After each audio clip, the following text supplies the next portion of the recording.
Assalamualaikum warahmatullahi wabarakatuh.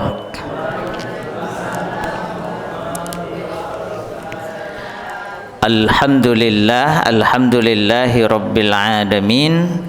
Wa bihi nasta'inu ala umurid dunya waddin. Wassalatu wassalam ala asyrafil anbiya wal mursalin. Amma ba'd. Qala Allah Ta'ala fil Qur'anil Karim, yarfa'illahu alladhina amanu minkum walladhina utul ilma darajat. Wa qala Rasulullah sallallahu alaihi wasallam, fadlul ilmi khairun min fadlil ibadah. Keutamaan ilmu lebih baik daripada ibadah. Sadaqallah wa sadaqa Rasulullah sallallahu alaihi wasallam. Jamaah sekalian, alhamdulillah sore hari ini Allah Ta'ala berikan kita nikmat iman Islam, bisa sholat dengan tenang berjamaah di masjid. Alhamdulillah hujan tapi tidak sampai banjir. Alhamdulillah. Hari ini kita lihat tiap hari berita saudara-saudari kita di Sumatera yang diuji oleh Allah dengan musibah sedemikian rupa. Sampai di Aceh Tamiang itu rumah sakit daerahnya, rumah sakit loh ini nggih, itu tergenang bukan hanya air tapi lumpur sehingga lumpuh. Nah, ini kita doakan semoga segera bisa dipulihkan kembali, bisa seperti sedia kala, dan semoga insya Allah bisa kembali melaksanakan ketaatan kepada Allah Ta'ala. Maka kita yang di sini yang diberi kemudahan, diberi rizki oleh Allah yang lancar, marilah kita doakan saudara-saudari kita dimanapun berada yang sedang diuji oleh Allah, dan kalau bisa kita bantu sekuat kemampuan kita. Alhamdulillah tadi saya dengar sudah ada penggalangan dana yang disalurkan via Lajismu nggih. Maka jangan merasa sudah cukup, kalau bisa nabung lagi. Ya sepekan 10.000 boleh juga nggih Pak nggih. Sepekan 10.000 gitu, nanti terus disalurkan via lembaga yang terpercaya seperti Lajismu, sehingga proses pemberian bantuan jalan terus. Jangan sampai kita melihat kesempatan amal soleh tidak memanfaatkannya dengan sebaik-baiknya. Nah, malam ini kita juga memanfaatkan rezeki dari Allah untuk belajar, terutama bagi jenengan semua yang akan menikah. Nggak ada yang nggak mau menikah nih toh, maupun yang sudah menikah, apalagi yang sudah kagungan putra putri, apalagi sudah punya putu. Nah, ini perlu sungguh-sungguh belajar tentang mendidik anak dalam Islam, tarbiyatul aulad fil Islam. Kita sampai di akhir bab pertama nih, nanti kita bahas beberapa pembahasan, 3 pembahasan ya.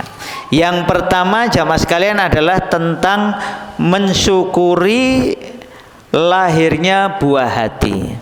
Jadi Bapak Ibu, lahirnya anak itu tanda nikmat dari Allah Ta'ala. Kalau kita memanfaatkan kelahiran anak dengan sebaik-baiknya. Dan kita harus ingat yang namanya anak itu awalnya juga belum ada.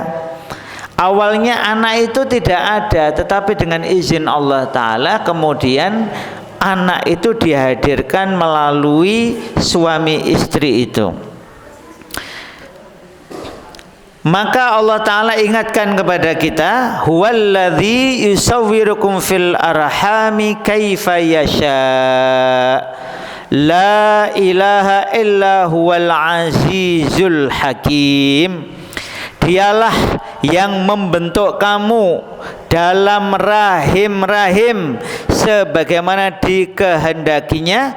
Tidak ada sembahan yang patut disembah melainkan Dia, yaitu Allah. Allah itu Al-Aziz, yang maha perkasa, lagi Al-Hakim. Jadi bagi Allah gampang saja membuat manusia itu. Bisa langsung diciptakan, nggak punya bapak, nggak punya ibu. Contohnya sinten? Nabi Adam. Contoh lainnya Ibunda Hawa. Kalau punya bapak, punya ibu nggak punya bapak, Nabi Isa. Jadi bagi Allah gampang saja, kun fayakun. Tetapi Allah menjadikan ilmu bagi kita, maka ketika suami bersama istri melakukan ibadah khusus, maka kemudian Allah Ta'ala takdirkan ada yang jadi anak, istrinya hamil, janin dan nanti lahir, ada yang berkali-kali tidak. Ini sudah semuanya bagian dari kekuasaannya Allah. Maka Allah itu Al-Aziz, Allah yang Maha Perkasa, sekaligus Allah Al-Hakim. Allah paling tahu mana yang harus jadi, mana yang tidak jadi. Jadi kalau Allah sudah berkehendak, jadi.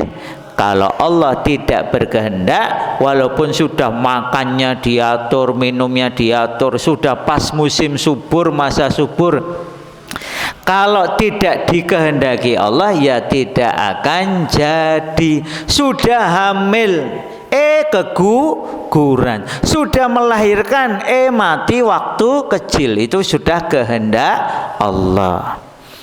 Oleh karena itu jamaah sekalian, kita diperintahkan untuk selalu ingat bahwa kejadian di dalam rahim itu sepenuhnya kehendak Allah. Maka ada orang Arab Badui, Bapak Ibu, tanya kepada Rasul beberapa hal. Satu di antara pertanyaannya itu adalah, apakah engkau tahu wahai Rasulullah, janin di dalam kandungan istriku ini laki-laki apa perempuan? Kan sekarang dengan teknologi kan kita bisa memperkirakan itu janinnya laki-laki atau perempuan. Tetapi yang benar-benar bisa menentukan itu nanti laki-laki atau perempuan tetap Allah. Sudah berkali-kali, sudah di USG kesekian kali, ternyata diperkirakan perempuan, ternyata laki-laki. Pernah juga diperkirakan laki-laki, ternyata perempuan. Walaupun biasanya kalau di USG sudah laki-laki, cenderung hasilnya tetap laki-laki, karena sudah ada alatnya khusus ya. Beda kalau sama perempuan. Tapi tetap yang menentukan itu nanti laki-laki perempuan ya Allah. Yang tahu sesungguhnya ya tetap Allah. Orang baru tahu kalau secara yakin setelah lahir. Oleh karena itu, begitu anak itu lahir, orang tua harus bersyukur kepada Allah. Masa kehamilan dan menyusui itu Allah sebutkan kira-kira 30 bulan. Masa nopo hamil tambah menyusui, berarti hamil pinten kira-kira 9 bulan. 9 bulan ditambah menyusui berapa tahun?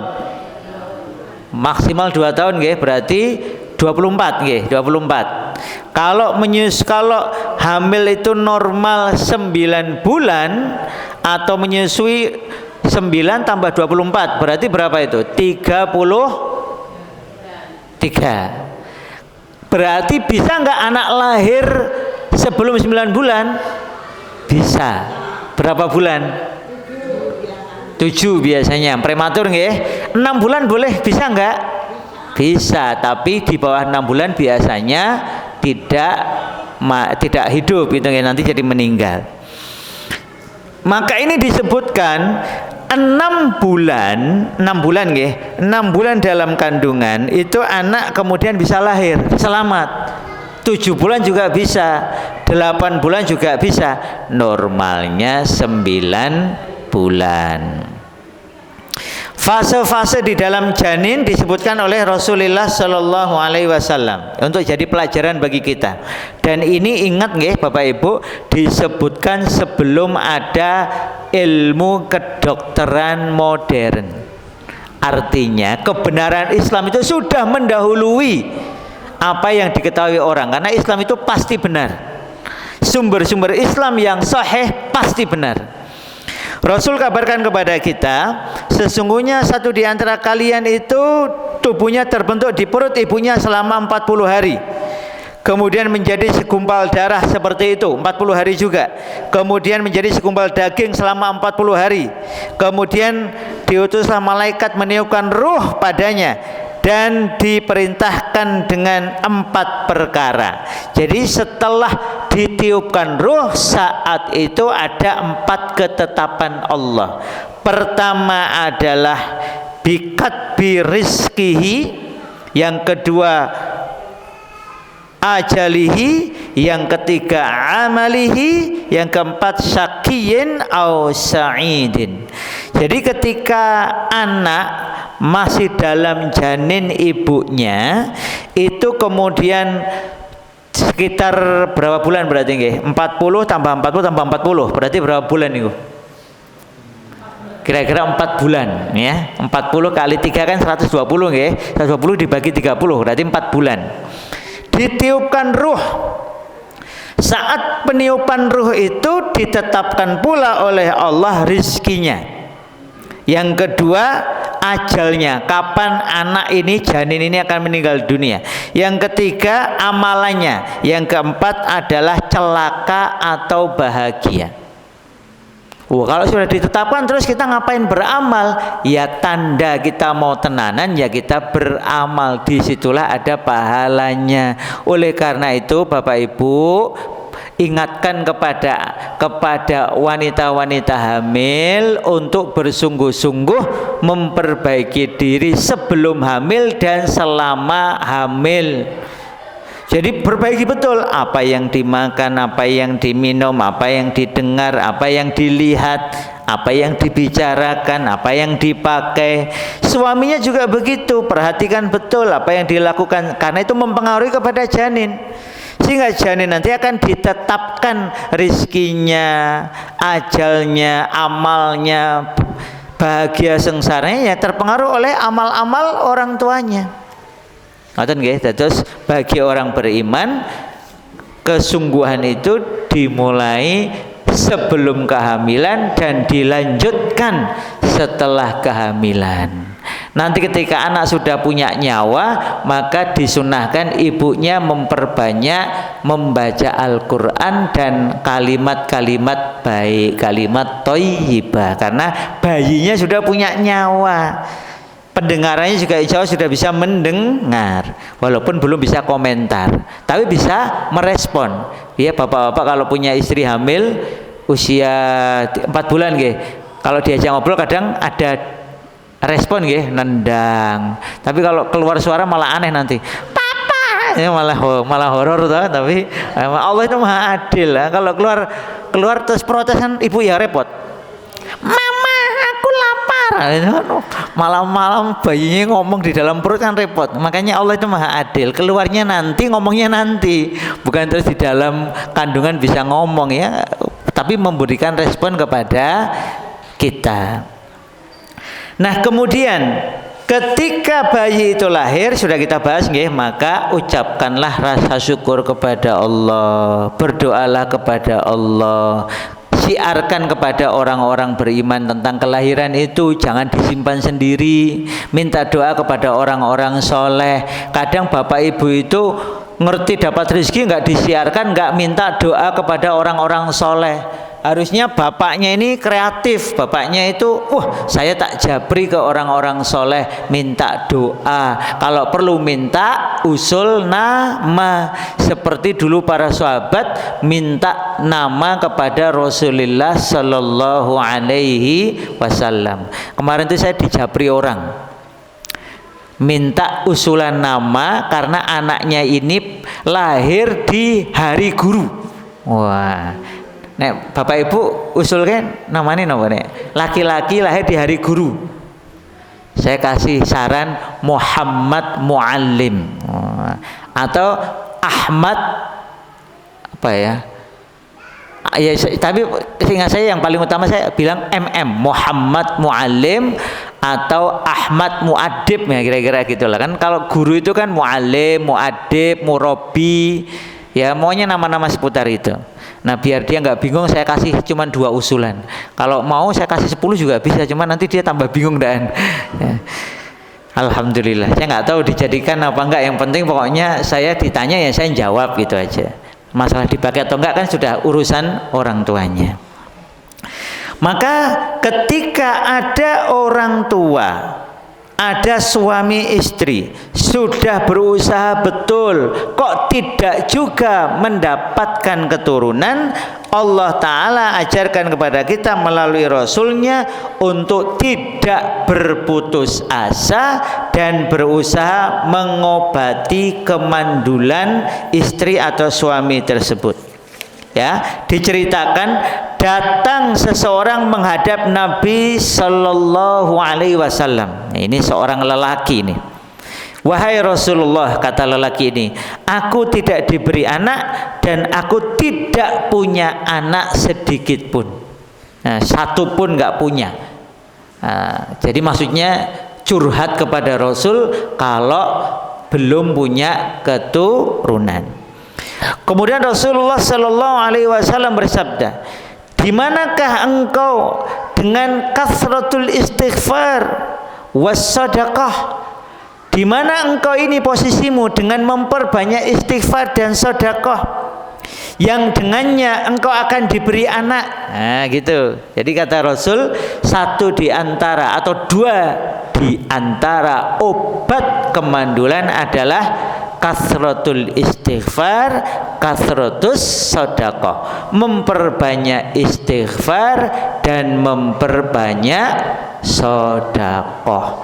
Jadi kalau Bapak Ibu sedekah untuk Sumatera, untuk Gaza Palestina, untuk negeri manapun yang sedang terkena bencana, untuk Sudan dan sebagainya, itu pada dasarnya jenengan sedang membantu diri jenengan piyambak agar anak turun jenengan itu Allah jaga. Termasuk dalam makna sesungguhnya punya anak turun. Anak turunnya tidak terputus, anak turunnya nyambung terus, anak turunnya insya Allah soleh solehah. Dua di antara caranya adalah memperbanyak istighfar dan memperbanyak sedekah. Nanti silahkan cari nggih di surat Nuh. Surat Nuh. Wah, ini ayatnya saya lupa ini ya. Yang itu loh, kalau nggak salah di awal-awal ya.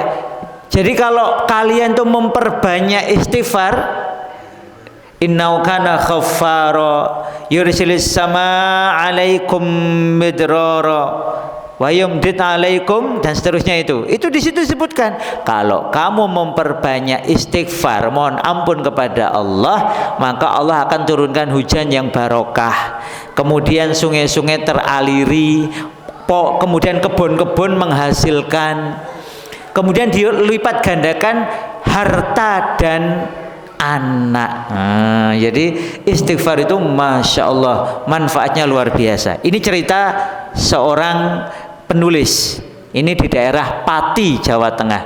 Ceritanya ini mirip, cuman ini cerita orang Pati ya, orang ceritanya dia ini pengusaha kaya tapi nggak punya anak. Terus datang ke seorang kiai, ngapunten kula nyuwun nasihat, ausoni kula niki mbok sampai sak menten niki sampai sekarang itu tidak punya anak. Terus kata kiainya, kono kowe saiki mulai besok pagi bangun pagi, sholat subuh kalau bisa di masjid, setelah itu perbanyak zikir dan istighfar. Akhirnya sang pengusaha pulang, biasanya sholat subuhnya nggak terjaga, mulai hari itu dikasih nasihat, besoknya pokoknya berusaha bangun, awalnya berat, lama-lama ringan. Akhirnya alhamdulillah habis subuh zikir, perbanyak istighfar. Nek Bapak Ibu setiap hari istighfarnya berapa kali? Pinten? 500 saja, masya Allah. Ini katanya ngalah-ngalah ini nggih. Bapak-bapak pinten Pak? Oh, kita wajah-wajah banyak istighfar nama kirang istighfar. Habis sholat 3 kali ya, 3 kali pengke 5 gur gangsal welas. Nah habis sholat 30 kali ngonten berarti kali 5 150. Nah orang ini kemudian mengikuti nasihat, bangun subuh Ini bukan hanya sholat subuh nggih, tapi karena dia yang paling berat sholat subuh, maka ini jaga sholat subuhnya. Nanti karena juga membawa sholat yang lain. Lalu memperbanyak zikir dan istighfar. Sekian bulan kemudian datang lagi ke kiainya. Wah, wajahnya sudah berbinar-binar. Wajahnya sudah cerah. Alhamdulillah kiai, rizki tambah lancar. Istri saya hamil. Nah, ini tambahan bagi bapak-bapak ini kalau berani loh. Dan alhamdulillah nambah istri lagi. Wah, ini yang repot ini ya. Repot apa betul, Bu? Angger tergantung. Nek dia sanggup, istrinya ridho. Kan ini ada orang protes. Rasulullah itu gimana toh? Masuk ngajari poligami. Nek jenengan nonton niku pripun? Jenengan ajeng protes kali Rasulullah. Ibu-ibu. Berani enggak, Bu? Oh, protes kali Rasulullah mungkin urusannya Jawa nih. Bapak-bapak ya protes bener, Mbak? Ya nggak usah protes, tapi ya rawani gitu. Karena ada syaratnya, dan syaratnya memang harus kuat. Syaratnya itu harus siap adil dan siap memberi nafkah lahir batin. Bukan hanya pengen tok, tapi juga harus tanggung jawab. Kalau Rasulullah wajar, ini jawaban ulama. Loh, kalau menurutmu Rasulullah itu baik apa buruk? Ya baik.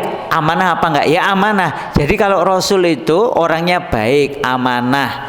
Kemudian kalau diberi satu kira-kira bisa ngurusin enggak? Ya bisa. Berarti orang baik, amanah seperti Rasul. Kalau diberi makin banyak, padahal baik, amanah, kira-kira diurusi dengan baik enggak? Ya baik. Ya sudah.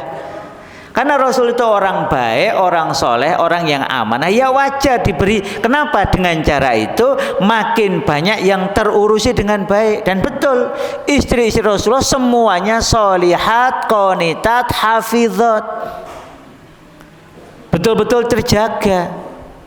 Ya karena yang ngurusi Rasulullah Sallallahu Alaihi Wasallam.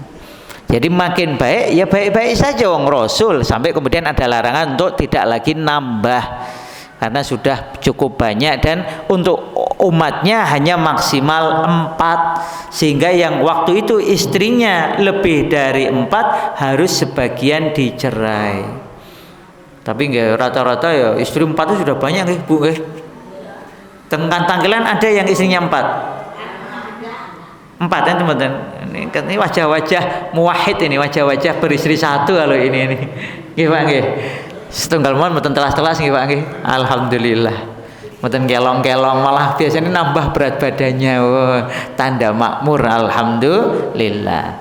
Jadi ini ketika ada situasi anak tidak lahir alias orang tuanya mandul, bisa istrinya bisa suaminya. 2 di antara amalan yang disunnahkan itu adalah memperbanyak istighfar dan memperbanyak sedekah.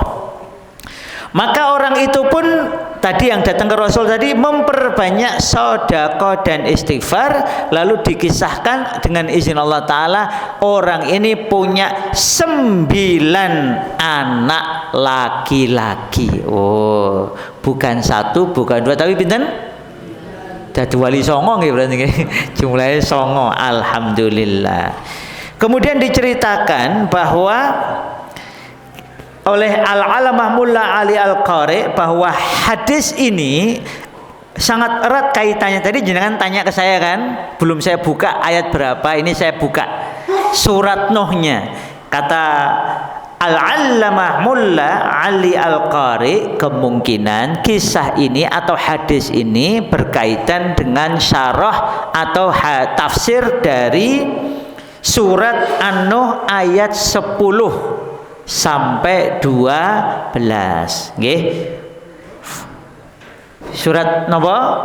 Nuh, enggak pakai an nggih, surat Nuh ayat pinten? 10 sampai 12. Allah Ta'ala berfirman, faqultu astaghfiru rabbakum, istaghfiru rabbakum innahu kana ghaffara. Sesungguhnya Allah itu maha amat sangat mengampuni dosa. Yursilis samaa 'alaikum midrara wa yumdidkum bi amwali wa banin wa yaj'al lakum jannat wa yaj'al lakum anhara. Jadi di dalam ayat ini disebutkan yang pertama Allah akan kirimkan hujan yang barokah untukmu. Yang kedua, Allah akan lipat gandakan harta dan anak-anakmu. Yang ketiga, dan Allah akan jadikan kebun-kebunmu itu menghasilkan dan sungai-sungai terisi air, enggak kekeringan. Nah, itu Bapak Ibu, terus manfaat istighfar.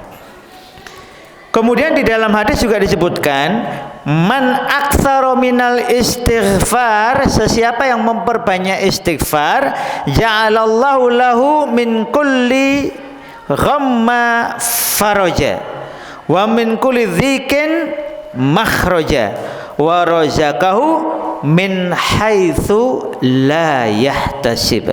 Di dalam riwayat Ahmad ini disebutkan manfaat istighfar itu ada 3. Pertama, Allah akan memberikan solusi atas berbagai permasalahan yang dihadapi. Yang kedua, akan memberikan jalan keluar bagi setiap kesempitan. Dan yang ketiga, memberi rizki dari jalan yang tidak terduga-duga. Pengen punya solusi, pengen punya jalan keluar, pengen punya rizki yang lancar, barokah, melimpah ruah, perbanyak nopo. Nah, sebagian ulama menggandengkan istighfar ini digandengkan dengan la ilaha illallah. Jadi la ilaha illallah, istighfar itu dua-duanya diantara 2 kalimat thayyibah yang dianjurkan dilakukan. Dan tambahan bagi hal ini tadi, nggak punya anak, kita harus jangan putus asa, tetap meminta anak, bahkan berdoa, bahkan memperbanyak sedekah dan istighfar. Nanti kalau sudah punya anak, ada orang tua sudah dikasih anak, jangan sampai tidak mengakui anak. Nah, ini penting. Terus kalau sudah dikasih rizki, ini kebalikannya, jangan sampai tidak mengakuinya. Kalau ada orang tua tidak mau mengakui anaknya, Allah akan datangkan uqubah, Allah akan datangkan siksaan bagi orang tua yang tidak mau mengakui anak tersebut.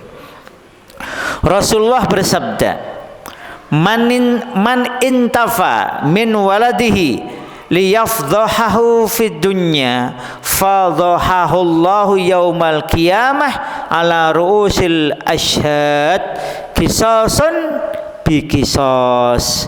Sesiapa yang tidak mengakui anaknya untuk menghinakan anak itu di dunia, niscaya Allah akan menghinakannya di hari kiamat di hadapan seluruh manusia.